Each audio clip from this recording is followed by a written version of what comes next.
Hey everyone, Scott here to discuss Judas and the Black Messiah, starring Daniel Kaluuya, Lakeith Stanfield, Jesse Plemons, Dominique Fishback, Ashton Sanders, Algie Smith, Daryl Britt Gibson, Lil Ray Howery, Dominique Thorne, and Martin Sheen, and directed by Shaka King. Now, before I get into this movie, I wanted to do this movie when it first came out, but I didn't think it was going to be, and I didn't know if I should do it or not at the time. And now, because it's nominated for Best Picture at the Academy Awards this year, I got a good reason to. So let's get into this movie. The movie is a biopic of the Black Panther Party leader Fred Hampton, played by Daniel Kaluuya, in a powerful performance, and he should win the Best Supporting Actor trophy. I swear to God, the guy is that good. I first saw him in Get Out, and he was in Black Panther and Widows. One of them I reviewed, which was Black Panther. And he really needs to get the statue this time. I mean, seriously. My God. He's gold. He's very good in this movie, and this movie takes place in Chicago, 1968. Meanwhile, we meet Bill O'Neill, played by Lakeith Stanfield, searching everyone in the pool table disguised as an FBI agent, and they know he's a fake as he steals a car and he drives away and gets arrested and interrogated by Special Agent Roy Mitchell, played by Jesse Plemons. As we move on to the best thing about the movie, and that's Daniel Kaluuya's character, Fred Hampton. And his speeches are tremendous in this movie. Fred is introduced to a poet named Deborah, and I like their relationship throughout the movie. Meanwhile, Bill is a part of the Black Panther Party while he gets recruited by Special Agent Mitchell to spy on the Black Panther Party, and Fred himself and Chicago looks beautiful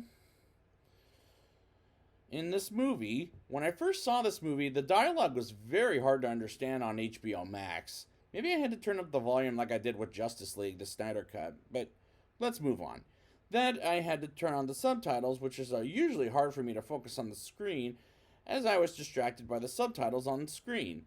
Agent Mitchell asks Bill to spy on the entire Black Panther Party, which makes him Judas in the biblical times, as Fred Hampton is the Jesus, as this title makes so much sense now that I'm thinking about this.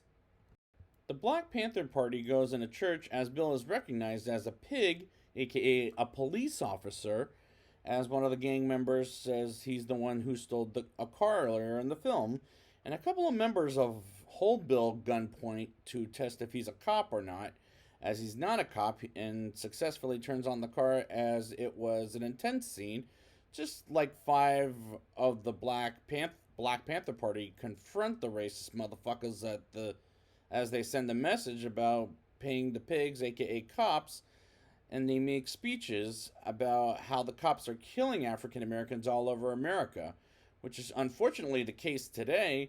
For example, Fred gets arrested for not very good reasons, I'll say, and they find a rat to rat out Fred and kills him, thanks to George Sams, and the movie does a good job with us connecting with these characters. Like, Deborah is pregnant, and I figured because she vomits in a trash can while Fred is in jail, and Jimmy's in the hospital while cops torment the Black Panther Party, and Deborah is going nowhere, and as they have a violent shootout, and the script is powerful, and they have a violent shootout as it's a powerful scene that makes me feel absolutely bad for the Black Panther Party because the cops are violently arresting them as they burn the building down, which is a sad scene. I really am connecting with these characters. I'm not going to lie, I really am. Fred reads about it in the newspaper, and Bill wants of snitching at the Black Panther Party, and some men come in to design to redecorate the Black Panther Party office, while J. Edgar Hoover, played by Martin Sheen, tries to take care of the Black Panther Party. And Martin Sheen has very little to do, but I enjoy the acting as these are terrific performances.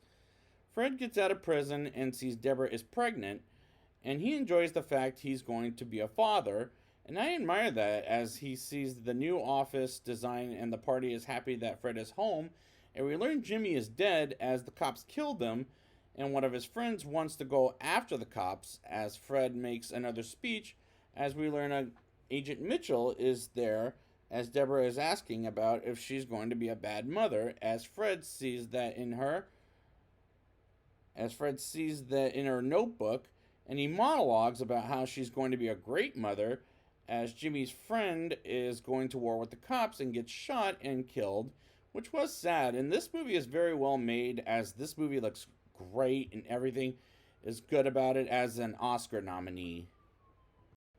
Fred visits Jake's mother, who was killed a second ago. He was the friend that Jimmy wanted to see, which is a wonderfully acted scene. Bill wants to blow up City Hall with C4, and Fred doesn't want to make things worse as Bill wants to out of the Black Panther Party and drives away as he rats out Fred by wearing a wire.